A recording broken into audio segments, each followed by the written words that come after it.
Mies Min con Jesús, América Latina. Señor mío y Dios mío, creo firmemente que estás aquí, que me ves, que me oyes. Te adoro con profunda reverencia. Te pido perdón de mis pecados y gracia para hacer con fruto este rato de oración. Madre mía Inmaculada, San José, mi Padre y Señor, Ángel de mi guarda, intercedan por mí.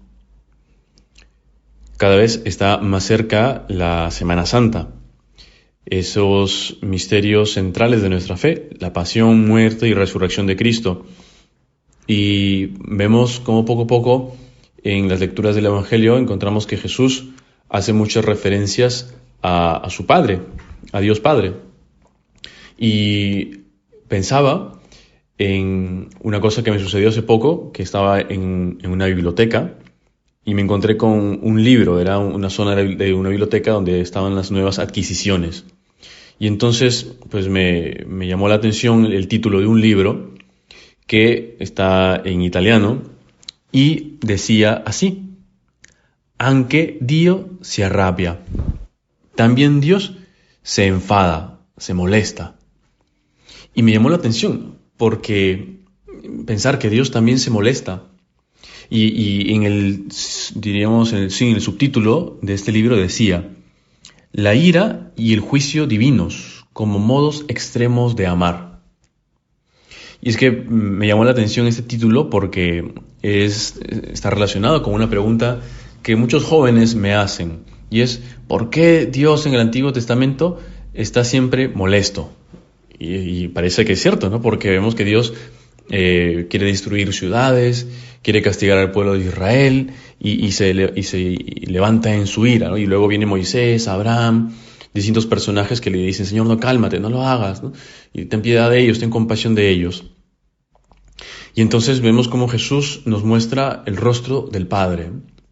Sin embargo, no es de que Dios en el Antiguo Testamento estuviera molesto y ya luego en el Nuevo Testamento ya se le pasó y ya está más tranquilo, ¿no? Ya está, diríamos, mayor y ya se le pasan esos episodios de ira. No. Dios no cambia. Y la pregunta es: ¿por qué Dios se molesta en el Antiguo Testamento? ¿Porque es el mismo Dios? No es que sean tres dioses distintos.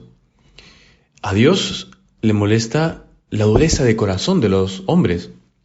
Le molesta ver cómo ese pueblo de Israel, a quien ha salvado, a quien ha elegido, a quien ha ido formando poco a poco, se vuelva a los ídolos.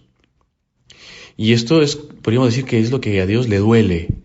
Y por supuesto que se llene de ira. Una ira que tiene como finalidad hacer que ese pueblo cambie. Y de hecho pasa, ¿no? Que el pueblo se arrepiente, se da cuenta de sus pecados.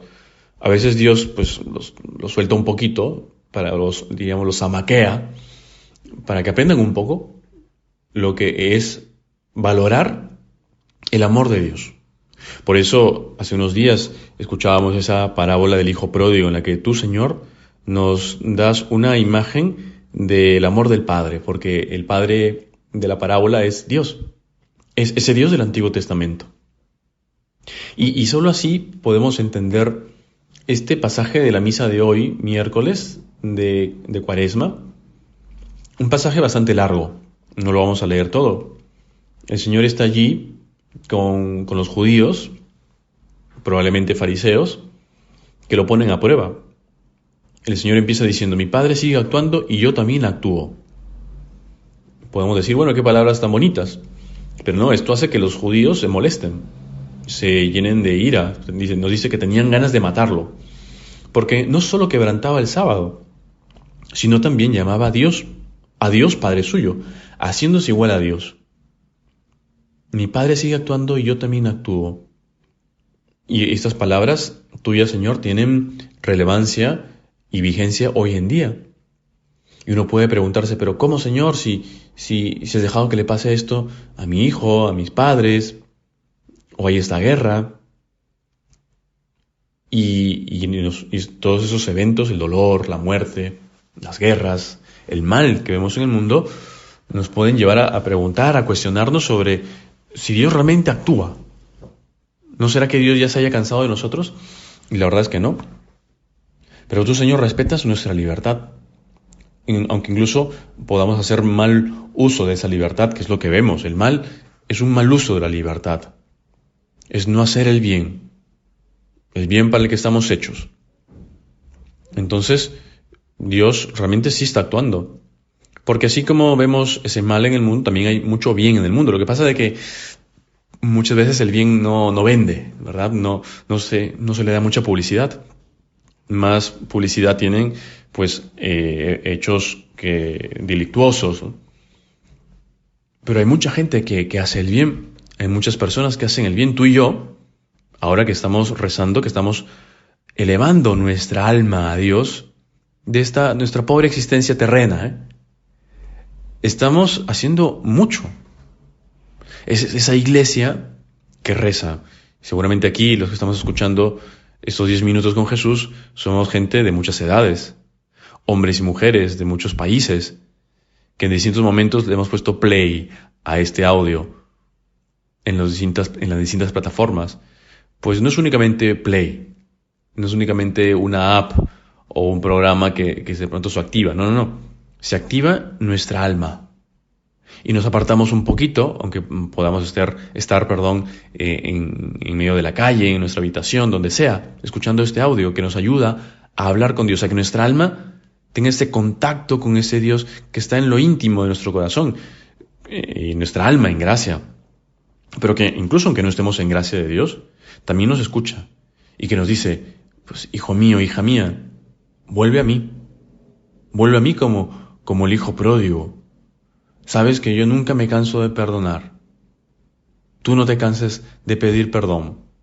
Pues podemos empezar por allí, tal vez, en este tiempo de Cuaresma, un tiempo de conversión, no lo olvidemos, de hacer una buena confesión, o de dar ese paso de confesarnos si no lo hacemos hace mucho tiempo, para que Dios siga actuando en nuestras almas, en ti y en mí. Pero a veces tú y yo podemos impedirle esto al Señor, que actúe en nuestras almas.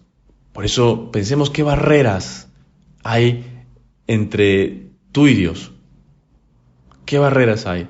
A veces puede ser más bien un hilillo, algo que el demonio ha aprovechado, ¿no? Como una telaraña. No sé si te ha pasado eso, entrar a una habitación que tiene telarañas y no puedes quitártelas todas, ¿no? Y están allí y se pegan, ¿no? Pues a veces podemos tener alguna telaraña de algún vicio, algún defecto, algo que no está bien, un espacio de esa casa que es nuestra alma, donde aún no entra esa luz de Dios. Y tenemos que dejar que Dios haga eso, haga esa obra en cada uno de nosotros, de ese Dios que ha resucitado. Porque en este evangelio de la misa de hoy, el Señor habla un poquito de esto, de cómo en un momento los que están en el sepulcro oirán su voz, y los que hayan hecho el bien saldrán a una resurrección de vida, los que hayan hecho el mal a una resurrección de juicios, hablando del juicio final. Pero todo eso tiene como presupuesto la resurrección del Señor, Jesucristo, que vence y que después de un tiempo, no sabemos cuánto, volverá. El Señor volverá. Pensemos esto. Y eso nos ayudará a tener puesta nuestra mirada en Dios. Hay muchas personas que niegan que Jesucristo haya resucitado, que Jesucristo vaya a volver. Pero Jesucristo va a volver, y ahí nos enteraremos de cómo será eso, ¿no? Y por eso debemos prepararnos para su venida todos los días. Y no únicamente, y no sería lo ideal, ¿no? Por miedo, ¿no? Mejor me porto bien porque vaya a ser que hoy sea el fin del mundo, ¿no? Aquí en Lima, que es de donde soy y de donde estoy haciendo estos 10 minutos de oración, en todo el litoral peruano es una zona sísmica, ¿eh? Y a veces incluso nos acostumbramos, los que vivimos en Lima, a los sismos, porque dice, bueno, otro sismo y uno se queda tranquilo, ¿no? Pero cuando ya se mueve un poquito más, ya salimos, ¿no? Pues no podemos estar así pensando, ¿ya será que es el fin del mundo? No, de ninguna manera. Vivimos sin miedo a la vida y sin miedo a la muerte, como decía San José María. Pero sí muy preparados, y es que así somos felices. Porque, citando al mismo santo, pues el cielo está hecho para los que han sabido ser felices aquí en la tierra. Esa felicidad del cielo la obtendremos si hemos sabido ser felices aquí en la tierra, haciendo la voluntad de Dios, como lo supo hacer Santa María. Te doy gracias, Dios mío, por los buenos propósitos, afectos e inspiraciones que me has comunicado en esta meditación. Te pido ayuda para ponerlos por obra. Madre mía Inmaculada, San José mi Padre y Señor, Ángel de mi guarda, intercedan por mí.